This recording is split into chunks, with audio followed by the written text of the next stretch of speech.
Hi, మనం ఈరోజు Kalakurthi lift irrigation D82 అంటే KLI lift irrigation distributor number 82 దగ్గర ఉన్నాం. మొట్టమొదటిసారి రంగారెడ్డి డిస్టిక్ని కృష్ణానది టచ్ చేసింది. కృష్ణానది నీళ్ళు తాకాయి. అంటే నాకు తెలిసి రంగారెడ్డి డిస్టిక్లో కృష్ణానది నీళ్ళు అంటే ఒక కాలువ ద్వారా రావడం ఇదే నాకు తెలిసి మొదటిసారి. అయితే ఈ కేఎల్ఐ లిఫ్ట్ ఇరిగేషన్ అనేది 2009లో రాజశేఖర రెడ్డి జలసాధన సమితిలో భాగంగా కేఎల్ఐని ఆ రోజు ఎస్టాబ్లిషన్ చేశారు. ఇది అనేక సంవత్సరాలు వెనుకబడిన ప్రాంతాల కరువుని తీర్చడానికి కోసం నిరంతరం ప్రతి గవర్నమెంట్ కృషి చేసినప్పటికీ దీన్ని డీలే అవుతూ 2014 నుంచి 2023 అంటే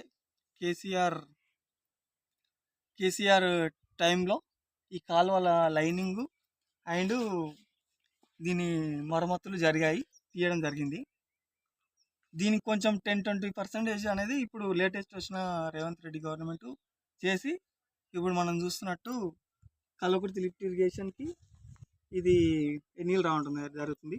అయితే కల్లకుర్తి లిఫ్ట్ ఇరిగేషన్ అనేది మొట్టమొదటిసారి నీళ్ళు ఎక్కడ తీసుకుంటారంటే శ్రీశైలం ప్రాజెక్ట్ బ్యాక్ వాటర్ అయిన సోమశిల దగ్గర దీని కొల్లాపూర్ కాన్స్టిట్యున్సీలో తీసుకుంటారు. తీసుకొని అక్కడ నుంచి ఎల్లూరు రిజర్వాయర్, తర్వాత గుడిపల్లిగట్టు రిజర్వాయర్, తర్వాత జొన్నలబోగడ రిజర్వాయర్, ఈ 3 రిజర్వాయర్లు నింపి తర్వాత ఈ పంట కాలువలకు వదలడం జరుగుతుంది. ఇది కృష్ణానదిలో మనకు తెలంగాణ కేటాయించిన 290 TMCలో మనకు సోమశిల దగ్గర పాలమూరు రంగారెడ్డి రిజర్వాయర్కి 40 TMCలు 90 TMCలు కేటాయించారు. అండ్ దీనికి ఒక 40 TMCలు దీనికి కేటాయించారు. అయితే వీటిని మనం ప్రధానంగా చూసుకుంటే ఈ డిస్ట్రిబ్యూటర్స్ అనేది మెయిన్ తెలంగాణ తన నీటి వాటాన్ని ఎందుకు వాడుకోలేకపోతుంది అంటే అటు గోదావరిలో 1000 TMCలు, కృష్ణాలో ఒక 300 TMCలు ఇక్కడ. అయితే మనం ఏంటంటే మెయిన్ గుర్తుంచుకోవాల్సింది ఏంటంటే మనం కేటాయించిన నీటిని ఎందుకు TMCలను మనం వాడుకోలేకపోతున్నాం అంటే ఈ కేసీఆర్ రేవంత్ రెడ్డి మధ్యలో గొడవలు ఎందుకు జరుగుతున్నాయంటే మెయిన్ 60 ఏళ్ళ పాలకులు ఆంధ్రాలో అంటే ఇట్లా ఈ పంట కాలువలు డిస్ట్రిబ్యూటర్స్ అనేటివి పూర్తిగా కంప్లీట్ చేశారు. వాళ్ళు ఓన్లీ వాళ్ళ మెయిన్ ఫోకస్ నీళ్లు రావడం వదిలేయడం. కానీ మనం ఈ డిస్ట్రిబ్యూటర్స్ అంటే పంట కాలువలు మెయిన్ ఫస్ట్ పాలమూరు రంగారెడ్డి అయినా ఏ ప్రాజెక్ట్ అయినా ఆ ప్రాజెక్టులు కట్టడం కంటే మెయిన్ ఇలాంటి డిస్ట్రిబ్యూటర్స్ కంప్లీట్ అయితేనే ఆ వాటర్ని యూటిలైజ్ చేసుకోవచ్చు. కానీ నువ్వు ఏం చేసినావు, ఫస్ట్ ఈయన 2009 వరకు కేఎల్ఐ అన్నాడు. అంతకంటే ముందు దుశ్శర్ల సత్యనారాయణ పోరాటంతో SLBC Srisailam left bank canal దాన్ని నల్గొండకు తరలిస్తున్నారు. తర్వాత అంతకుముందుకు ఆ ప్రాజెక్టు, తర్వాత కేఎల్ఐ ప్రాజెక్టు, తర్వాత పాలమూరు రంగారెడ్డి ప్రాజెక్టు, ఇట్లా వివిధ దశలో ప్రాజెక్టులను టేకప్ చేస్తున్నారు. కానీ ఇలాంటి డిస్ట్రిబ్యూటర్స్ని కట్టనప్పుడు నువ్వు వాటర్ ఏడికెళ్ళి డిస్ట్రిబ్యూట్ చేస్తారు? అదే చూసుకుంటే మన చంద్రబాబు నాయుడు ఎన్టీఆర్ పీరియడ్లో తెలుగుగంగా ప్రాజెక్టు, తెలుగుగంగా కెనాల్ని తీశారు. ఆ తెలుగుగంగా కెనాల్ సోమశిల దగ్గర స్టార్ట్ అయ్యి నెల్లూరు వరకు అంటే ఒక 3-4 డిస్ట్రిక్టులు దాటి మరి చెన్నై నీటి కోసం కేటాయించడం జరిగింది ఆ తెలుగుగంగా ప్రాజెక్టు. ఆ తెలుగుగంగా కెనాల్ ద్వారా ఇప్పుడు రీసెంట్లీ కేసీఆర్ కృష్ణానది జలదోపిడి గురించి ప్రెస్ మీట్ పెట్టారు. అయితే ఇక్కడ రేవంత్ రెడ్డి అయినా సరే కేసీఆర్ అయినా సరే ఫస్ట్ తెలుసుకోవాల్సింది ఏంటంటే తెలంగాణలో మనం పూర్తిగా నీటిని వాడుకోవాలంటే ఒక మాటలు చెప్పాలంటే సమ్మరీగా కొత్త ప్రాజెక్టులను టేకప్ ఈ చీఫ్ ఇంజనీర్లు కూడా ఇదే చెప్తున్నారు. తెలంగాణ చీఫ్ ఇంజనీర్లు ఇదే చెప్తున్నారు. కొత్త ప్రాజెక్టులు టేకప్ చేయడం కంటే ముందు తెలంగాణలో టేకప్ చేసిన ప్రాజెక్టులను పూర్తి చేయాలి. అంటే ఇప్పుడు కేఎల్ఐ ఉంది, ఈ కేఎల్ఐఏ పూర్తి కాలేదు. ఇంకా ఈ పూర్తి అయినప్పుడు ఈ పూర్తి TMCలు దీనికి కేటాయించిన నీళ్ళు దీని ద్వారా వాడుకుంటే వ్యవసాయం అభివృద్ధి చెందుతుంది. ఈ ప్రాజెక్ట్ని ఇట్లే పెట్టి నెక్స్ట్ పాలమూరు రంగారెడ్డి అంటారు. పాలమూరు రంగారెడ్డికి దాని కమిషన్ల కోసం కకృతిపడి ఇంకో ప్రాజెక్టు టేకప్ చేస్తారు. కానీ మెయిన్ ఏం చేస్తున్నారంటే బావిలో నుంచి మోటార్లు వేస్తున్నారు. కానీ మోటార్ల నుంచి పైపుల ద్వారా వ్యవసాయానికి నీళ్ళు అందించే ప్రధాన కాలువలు పూర్తి చేయండి. ప్రధాన కాలువలు పూర్తి చేస్తేనే తెలంగాణలో మనం నీటిని వాడుకోగలుగుతాం. ఇంకోటి ఫస్ట్ ఒక ప్రాజెక్ట్ కంప్లీట్ అయిన తర్వాత ఇంకో ప్రాజెక్ట్కి వెళ్ళండి. ఫస్ట్ ప్రాజెక్ట్ కంప్లీట్ చేయండి వెళ్ళకండి. ఇంకోటి తెలంగాణలో నీటిని ఆంధ్రవాడు ఎలా దోపిడీ చేస్తున్నారో ప్రతి తెలంగాణలో ప్రతి నదిలో నల్గొండ వాళ్ళు తన వాటా కోసం నిరంతరం కొట్లాడుతున్నారు. అంటే ఇప్పుడు ఎస్ఎల్బిసి వాళ్ళకే వెళ్తుంది, తర్వాత కేఎల్ఐ మీద కూడా వాళ్ళకి అన్నేశారు. కాకతీయ కెనాల్ అది గోదావరి నుంచి వస్తుంది, దాని ద్వారా కూడా వాళ్ళకే నీళ్ళు వెళ్తాయి. గోదావరిలో వాళ్ళ నీళ్ళే వెళ్తాయి. ఈ రాష్ట్రంలో ఉన్న ప్రతి నదిలో వాటా నల్గొండ తీసుకుంటుంది. కానీ మిగిలిన డిస్టిక్లు అంత ముందులో లేవు. కాబట్టి ఆంధ్రవాడు ఎలా దోపిడీ చేస్తున్నారో నల్గొండ వాళ్ళు కూడా అలాగే దోపిడీ చేస్తున్నారు. చేసినప్పటికీ కూడా ఈ కొంతమంది కొన్ని కాన్స్టిట్యున్సీలు ఇవన్నీ మావే అనుకునే వ్యక్తులు నల్గొండలోని వెనుకబడిన నియోజకవర్గాలైన దేవరకొండ, ఈ మునుగోడు బ్యాక్ సైడ్ ఇక్కడ మాత్రం నీళ్ళు ఇవ్వరు. ఎందుకంటే అవి రిజర్వ్డ్, అంటే ఎస్టీ రిజర్వ్డ్ కాన్స్టిట్యున్సీలు, వాళ్ళకి నీళ్ళు ఇవ్వరు. కానీ మిగిలిన అన్ని కాన్స్టిట్యున్సీలు వాళ్ళు నీళ్ళు ఇచ్చుకుంటున్నారు. తద్వారా ఏమవుతుందంటే నల్గొండ వెల్ సెటిల్ అయ్యి ఈరోజు ప్రతి గవర్నమెంట్ జాబ్లో హైయెస్ట్ కాంపిటీషన్ హైయెస్ట్ జాబ్లు కొట్టేది నల్గొండ డిస్టిక్ వాళ్ళే. కాబట్టి తెలంగాణలో అన్ని డిస్టిక్ వాటా సమానంగా డిస్ట్రిబ్యూట్ చేయండి అండ్ టేకప్ చేసిన ప్రాజెక్టులను పూర్తి చేయండి.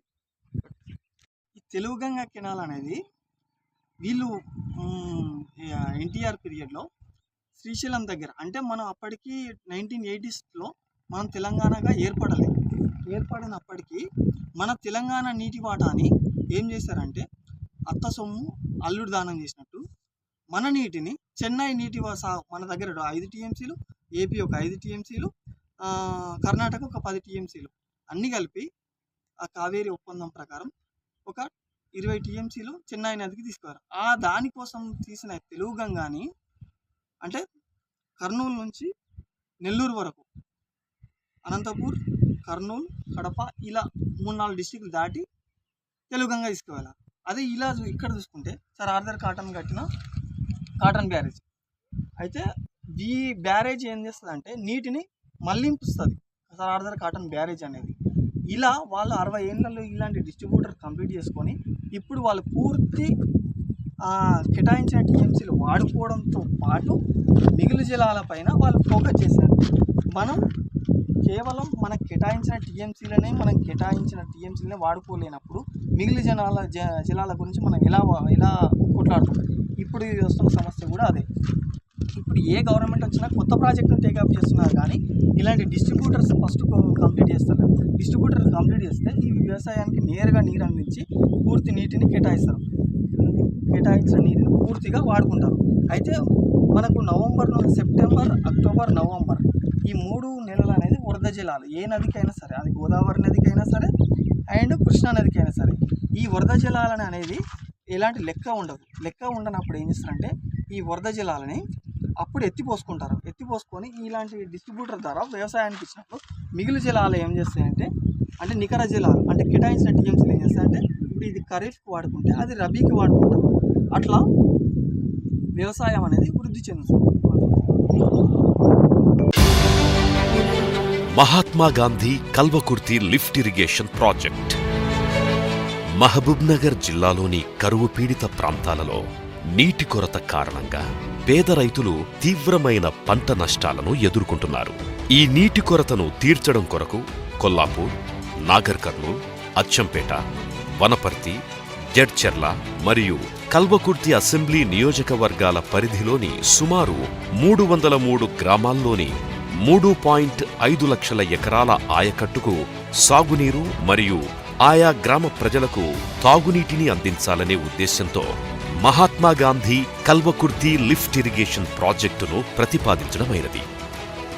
కొల్లాపూర్ మండలంలోని ఎల్లూరు గ్రామం దగ్గర రేగుమానుగడ్డ వద్ద శ్రీశైలం రిజర్వాయర్ నుంచి 3 దశలలో 258 మీటర్ల ఎత్తుకు 4000 క్యూసెక్కుల నీరు లిఫ్ట్ చేయబడుతుంది.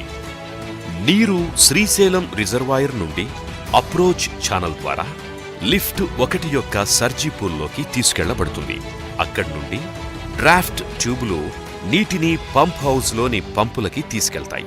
ఆ తరువాత నీటిని ఎలక్ట్రిక్ మోటార్లు 95 మీటర్ల ఎత్తుకు డెలివరీ మెయిన్స్ ద్వారా లిఫ్ట్ చేస్తాయి. అక్కడి నుండి నీరు సిస్టర్న్కి, ఆ తరువాత ఎల్లూరు బ్యాలెన్సింగ్ రిజర్వాయర్కి చేరుతుంది. ఎల్లూరు బ్యాలెన్సింగ్ రిజర్వాయర్ నుంచి గ్రావిటీ కెనాల్ ద్వారా సింగోటం బ్యాలెన్సింగ్ రిజర్వాయర్కి నీరు చేరుతుంది. ఇక్కడి నుండి గ్రావిటీ కెనాల్ మరియు టన్నెల్ ద్వారా లిఫ్ట్ 2 సర్జిపూల్కి చేరుతుంది. సర్జిపూల్ నుండి డ్రాఫ్ట్ ట్యూబ్ల ద్వారా పంప్ హౌజ్లోని పంపులకి, అక్కడి నుండి ఎలక్ట్రిక్ మోటార్ల ద్వారా 86 మీటర్ల ఎత్తుకు లిఫ్ట్ చేయబడి సిస్టర్నికి, ఆ తరువాత జొన్నల బొగడ రిజర్వాయర్కి నీరు చేరుతుంది. ఇక్కడి నుండి గ్రావిటీ కెనాల్ మరియు టన్నెల్ ద్వారా లిఫ్ట్ 3 సర్జిపూల్కి చేరుతుంది. ఈ మధ్యలో ఎడమవైపున 36 కిలోమీటర్ల కాలువ ద్వారా 70,000 ఎకరాల ఆయకట్టుకు నీరు అందించబడుతుంది. సర్జిపూల్ నుంచి డ్రాఫ్ట్ ట్యూబ్ల ద్వారా పంప్ హౌజులోని పంపులకు, అక్కడి నుండి ఎలక్ట్రిక్ మోటార్ల ద్వారా 117 మీటర్ల ఎత్తుకి డెలివరీ మెయిన్స్ ద్వారా లిఫ్ట్ చేయబడి సిస్టర్నికి, ఆ తరువాత గుడిపల్లి బ్యాలెన్సింగ్ రిజర్వాయర్కి నీరు చేరుతుంది. ఇక్కడి నుంచి ఎడమవైపుకు 160 కిలోమీటర్ల పొడవైన కల్వకుర్తి మెయిన్ కెనాల్ ద్వారా 180,000 ఎకరాల ఆయకట్టుకు, కుడివైపు అచ్చంపేట 80 కిలోమీటర్ల మెయిన్ కెనాల్ ద్వారా 90,000 ఎకరాలకు నీరు అందించబడుతుంది. ఇది మహాత్మాగాంధీ కల్వకుర్తి లిఫ్ట్ ఇరిగేషన్ యొక్క సమగ్ర స్వరూపం. ఈ ప్రాజెక్టు యొక్క లిఫ్ట్ 2 నవయుగ కంపెనీ ద్వారా నిర్మించబడుచున్నది. గత ప్రభుత్వం ద్వారా ఈ ప్రాజెక్టు 2005లో